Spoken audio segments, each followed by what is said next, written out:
Welcome to the Legal Zone, your one-stop shop for legal information. I'm attorney Marsha Mignott, and today I'm going to go over the subject matter of divorces. Now, we're going to talk about what you do if you are filing for divorce. If you're filing a divorce complaint, you're going to be the plaintiff in the case, and the plaintiff is the person who files with the court and has the documents served on the defendant. The defendant is going to be your spouse. And once the defendant is served in your case, then the defendant has 30 days to file an answer. They're going to take that answer to the courthouse, they're going to file it with the clerk's office, and they're going to either agree to what you've alleged in your complaint or they're going to disagree with what you've alleged in your complaint. Now keep in mind that the defendant also has the option in the state of Georgia to file a counterclaim for divorce. Now, one of the reasons you want to file a counterclaim in the case is if the person decides to dismiss their complaint for divorce, then what would happen is you would not be able to proceed on a divorce unless you had a counterclaim pending before the court. Now, once the defendant is served, they file their answer with the clerk's office, there's something called discovery. The discovery period is approximately 6 months, and it lasts from the time the answer in the case is filed until 6 months after that.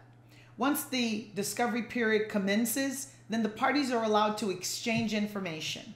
What are you exchanging at that time? You're sharing what the marital assets are so that a judge can determine what is going to be equitable division. Now, equitable division is what's fair to the parties when I'm dividing up the assets of the marital estate.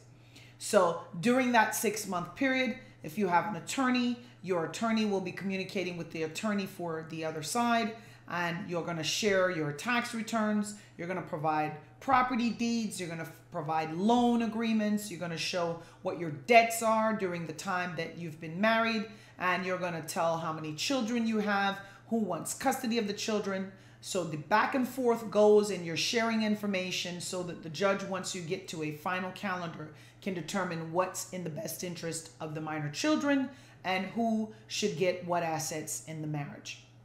Now, think about the assets that you have that were obtained prior to you marrying, because those assets are not up for grabs in a divorce proceeding. And the reason is because they're considered separate property. So if you received a car from your mother as a gift prior to marrying, that vehicle is not part of the marital estate because it's considered separate property. If there is separate property, a court cannot divide that. You're going to automatically get that separate property in the divorce because it was property that was obtained before. The court's going to determine temporarily who should have custody of the children. Then the court's going to determine temporarily who gets to stay in the marital home. If there's only one house, the judge will most likely allow the person who is going to keep primary custody of the children to remain in that home. Now, that's just a temporary solution because the court needs to wait and determine final judgment regarding those assets, the property, the children, and so on. So once the discovery period commences, you're sharing information. It's going back and forth between your attorney and the attorney for the defendant. And what will happen is during that period, a court would have already issued a temporary order so that temporarily nobody's fighting. You're not fighting over who gets to stay at the house and who has to leave. Also, the court in that temporary period can issue an order for child support. So temporarily, whoever the custodial parent is going to be, that person would be receiving child support on a temporary basis. The court can also determine temporary alimony. So if someone is seeking alimony, the judge can determine who can get temporary alimony while we're waiting for the case to be finalized. Now, once you are in the discovery period, you can also have your deposition taken. A lot of times attorneys will take depositions in divorce cases so that they can lock individuals into a statement. So you're the plaintiff and you're concerned that the defendant is going to show up at the final trial, and the defendant is going to make up all kinds of stories about what occurred during the marriage and the reason why the marriage broke down. If you take that person's deposition, it's going to be a sworn statement and it would be under oath. It would occur in the office of your attorney, and the person's statements can be used against them at a final trial at court. It's beneficial sometimes to do a deposition because if you have a person whose story is always changing as to what you did in that marriage or what you didn't do in that marriage, it's good to lock them in by deposition to that sworn statement so that when you get to trial, that person changes their story. You can easily use their deposition transcript to impeach them at trial to show that they're not truthful. Now, at the final hearing, the court is going to decide who permanently gets what. So you're the plaintiff and you're saying, Judge, I would like to have alimony. I would like to have child support. I would like to have the marital home. I want to keep my car. I want to pay half of the credit card debts, or I want to pay my student loan, but I don't want to pay her student loan or his student loan. Those are all the things the judge is going to make a final decision for at a trial. In the state of Georgia, you are allowed to have a trial by jury. However, jurors cannot decide the issue of custody and child support. That has to be decided by the judge.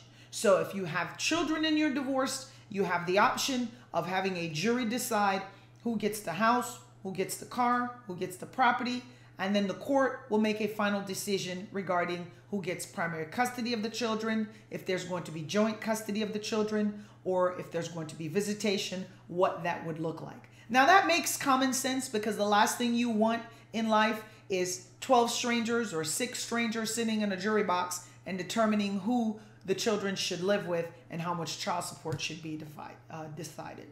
Keep in mind that if you're not going to use an attorney, you're going to have knowledge just as an attorney, and that at a final hearing, once the judge issues his final order, that is going to be the end of your case. You'll be divorced and free to marry if you so desire. We thank you for tuning in to the Legal Zone regarding divorces. Keep in mind that the law is different in each state because divorces are governed by state law, not federal law. Consult an attorney in your state regarding the laws of your state, because they can be different as it pertains to custody, the length of time it's going to take to get a divorce, and what type of classes the court require you to take before they'll finalize a divorce in your case. Thank you for watching Legal Zone. Remember to subscribe and click the bell icon to get notifications when we upload new videos. And once again, I'm attorney Marsha Mignott, and you're watching the Legal Zone.